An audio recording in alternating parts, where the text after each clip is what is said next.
கரூரை சேர்ந்த அந்த மக்கள் அந்த உண்மையெல்லாம் வெளியில் சொல்லும்போது எனக்கு கடவுளே நேரில் வந்து இறங்கி அந்த உண்மைகள்லாம் சொல்கிற மாதிரி எனக்கு தோணுச்சு. சீக்கிரமே எல்லா உண்மைகளும் வெளியில் வரும். எங்களுக்கு தரப்பட்ட இடத்துல நாங்கள் போய் அந்த ஸ்பாட்டில் நின்று நாங்கள் பேசிட்டோம். அதை தாண்டி எந்த தவறும் எங்கள் சைடில் நாங்கள் எதுவும் செய்யலை. பட் இருந்தாலும் எங்கள் கட்சியை சேர்ந்த நிர்வாகிகள் தோழர்கள் மேலே எஃப்ஐஆர், அது மட்டும் இல்லை சோஷியல் மீடியாவை சேர்ந்த நண்பர்கள் தோழர்கள் அவங்க மேலே எஃப்ஐஆர்லாம் போட்டு இப்போ பிடிச்சிக்கிட்டு இருக்கிறாங்க.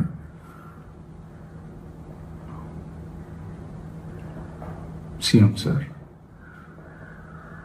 உங்களுக்கு ஏதாவது இந்த பழி வாங்கணும் அப்படின்ற எண்ணம் ஏதாவது இருந்துச்சுன்னா என்ன வேணாலும் பண்ணுங்க. அவங்க மேலே கை வைக்காதீங்க.